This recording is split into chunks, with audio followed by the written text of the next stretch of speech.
Buenos días a todos. A continuación veremos manejo de vía aérea en paciente COVID. El objetivo de la clase es revisar la utilización de ventilación no invasiva y cánula nasal de alto flujo, necesidad de intubación orotraqueal y secuencia rápida de intubación en pacientes COVID y remarcar la importancia en la utilización adecuada de elementos de protección personal. En los últimos meses, los hospitales han tenido que adaptar sus salas y habitaciones a la llegada de pacientes con sospecha de diagnóstico de COVID.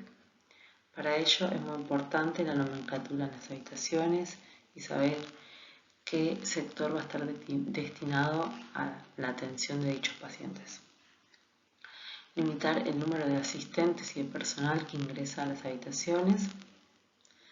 Contar con personal circulante que esté fuera de las habitaciones para suministrar cualquier insumo o necesidad que tengan los médicos que estén atendiendo a dichos pacientes y contar con el material necesario previo al ingreso de las habitaciones para evitar la contaminación.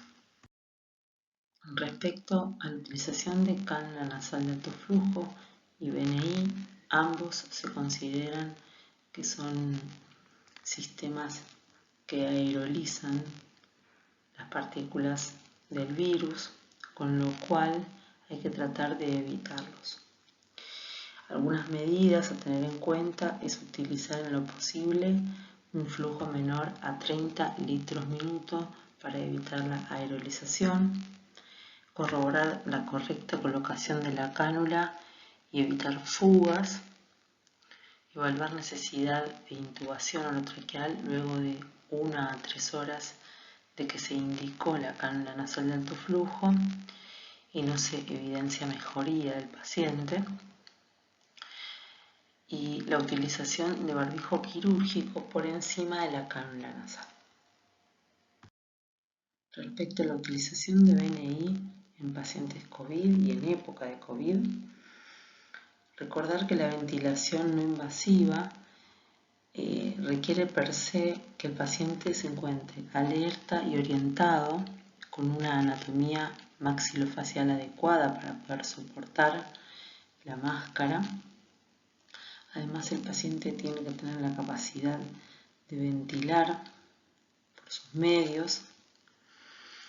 Este tipo de procedimiento genera aerolización, motivo por el cual se debe evaluar realmente si es beneficioso o no la utilización, y algunos dispositivos no proporcionan alto nivel de oxígeno, con lo cual eso hay que tenerlo en cuenta, dado que se puede estar perdiendo la oportunidad temprana de intubación. Existen predictores de requerimiento de intubación orotraqueal que permiten definir cuál es el mejor momento para realizar la intubación. En pacientes con utilización de cánula nasal a alto flujo, más de 40 litros por minuto, se puede utilizar el índice de ROX, que involucra parámetros como la saturación, la FIO y la frecuencia respiratoria.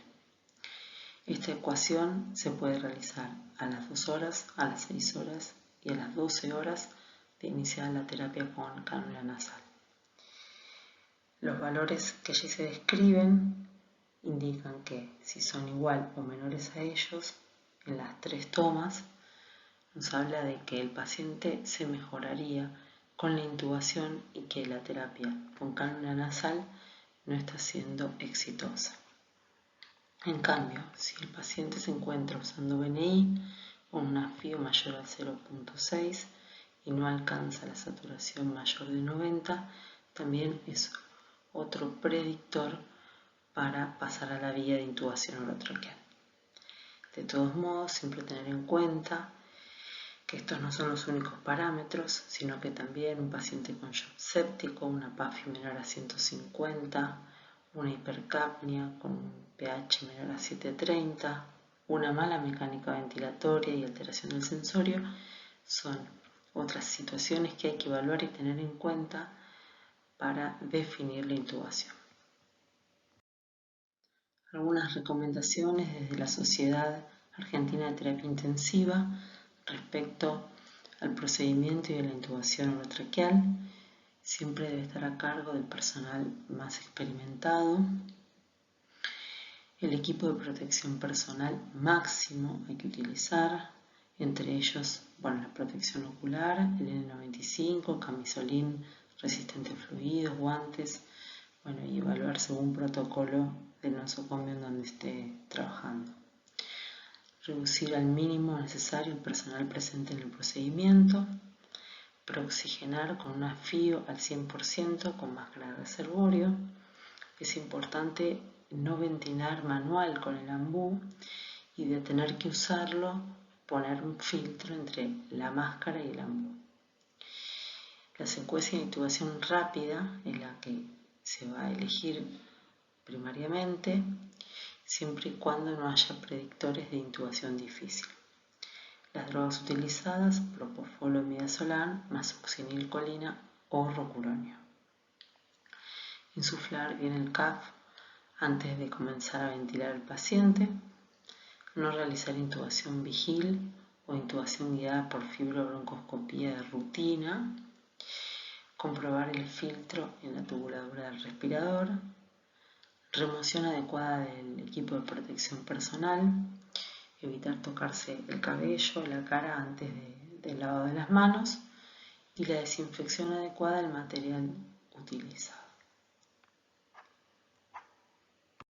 Para poder garantizar que el procedimiento sea exitoso y que no haya complicaciones, muchas veces se utiliza checklist de intubación, en donde podemos ver que previo al procedimiento hay una evaluación del paciente para ver que la vía aérea si va a ser dificultosa o no, si existe algún compromiso fisiológico, dar aviso siempre al médico interno y al asistente de enfermería, y un plan alternativo por si la intubación orotraqueal falla.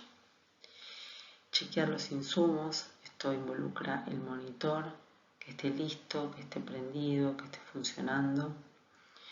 Los insumos, ya sea desde drogas hasta bolsa, máscara, cánula, el mandril, los lubricantes, las cintas, todos los dispositivos.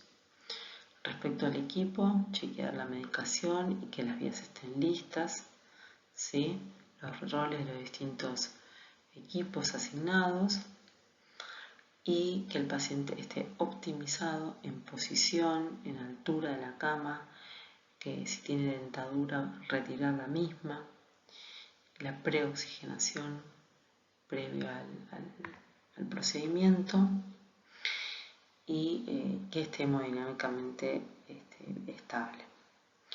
El plan de acción, siempre hay un plan principal y hay que tener un plan secundario por si la vía aérea es dificultosa, las drogas y las dosis que se van a utilizar, realizar el procedimiento y posterior a ello los cuidados post-intubación, que consisten en chequear el tubo, realizar la radiografía de tórax, asegurar la sedación y la analgesia adecuadas y comprobar la estabilidad del paciente, los cuidados post-intubación. La secuencia rápida de intubación consta de 4 pasos. El primero es la planificación y la preparación, que no debe demorar más de 10 minutos. El segundo es la preinducción, que consta de preoxigenación y premedicación. La fase 3 de apnea de forma dinámica involucra inducción, posición del paciente, laringoscopía y paso del tubo. Y por último, comprobación de la posición del tubo. Recordar que el BNI y la cánula nasal alto flujo son procedimientos que generan aerolización y se recomiendan no realizar de rutina en nuestro medio y en lo posible no demorar la ventilación invasiva. Respecto a la planificación y preparación, intentar intubar en un sitio preparado para COVID, ya descrito por el profesional más entrenado. Ideal que sea una habitación con presión negativa o filtro EPA portátil. El equipo de protección personal, de acuerdo al protocolo del establecimiento, pero en líneas generales cuenta con camisolín hidrorrepelente, guantes, gafas, máscara, barbijo N95. Si bien los fines de esta clase no es explicar la colocación del equipo de protección y los distintos equipos de protección que existen, sí quiero remarcar la importancia de la atención en el retiro del equipo de protección luego de realizar el procedimiento de intubación, dado que es un momento en donde habitualmente los profesionales se relajan porque el paciente ya está estabilizado, pero recordar que el procedimiento no termina hasta que se sale de la habitación y el equipo de protección es retirado de forma adecuada. La segunda etapa, la preinducción, que consta de la preoxigenación, utilizar filtro entre la máscara y la bolsa, ajustar la máscara con ambas manos sobre el rostro para evitar fugas. La premedicación, la analgesia con fentanilo entre 2 a 3 microgramos kilo entre 45 a 60 segundos. En la fase de apnea tenemos la sedación, algunas drogas utilizadas como propofol o ketamina, el bloqueo neuromuscular con succinilcolina o rocuronio y luego se procede a la intubación. Dentro de los cuidados post-intubación se debe valorar la necesidad del decúbito prono, que está indicado en hipoxemias refractarias con PAFI menor a 150 y que frente a la respuesta positiva al decúbito prono, que se visualiza con una mejoría de un 20% en la oxigenación inicial, se sostendrá la maniobra 16 horas. Por todo lo visto, podemos entender que para poder atender a un paciente en época de pandemia, hay que primero pensar, después prepararse y por último actuar. Muchas gracias por su atención.